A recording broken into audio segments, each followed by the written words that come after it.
মুখোশধারীদের হামলায় রাজশাহী বিশ্ববিদ্যালয়ে ৩ শিক্ষার্থী আহত হয়েছেন। এর জেরে দুদফায় রাজশাহী ঢাকা মহাসড়ক অবরোধ করে বিক্ষোভ করে শিক্ষার্থীরা।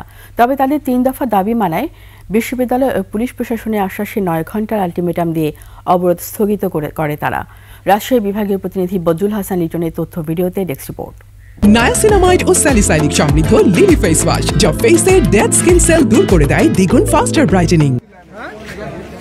বুধবার রাত 11টার দিকে বিশ্ববিদ্যালয়ের কাজলা গেটের কাছে একটি হোটেলে খাচ্ছিলেন কয়েক শিক্ষার্থী। সে সময় কয়েকটি মোটরসাইকেলে গিয়ে ১০-১৫ জন মুখোশধারী দুর্বৃত্ত শিক্ষার্থীদের ওপর হামলা চালায়। অপহরণ করে নিয়ে যায় ফিনান্স বিভাগের শিক্ষার্থী আল ফারাবি ও তাহমিদ আহমেদ বকশিকে। পরে পৃথক স্থান থেকে তাদের আহত অবস্থায় উদ্ধার করে হাসপাতালে ভর্তি করা হয়। অপহরণের সময় নাট্যকলা বিভাগের মিনহাজ আহত হন, তাকেও উদ্ধার করে হাসপাতালে ভর্তি করা হয়।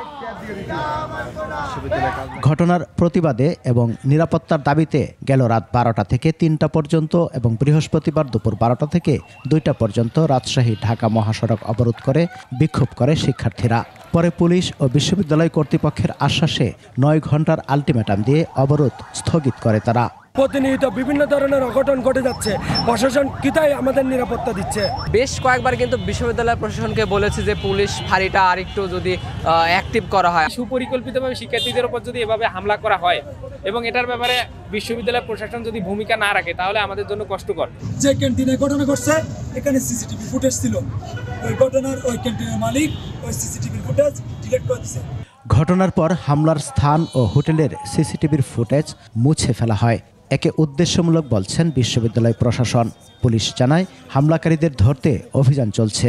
রেস্টুরেন্টের ভেতরে সেই জায়গায় কভার করার মতো আমাদের ক্যামেরা নেই বা মেট্রোপলিটন পুলিশ বা এখানকার সিটি কর্পোরেশন কারোরই কোনো ক্যামেরা নেই।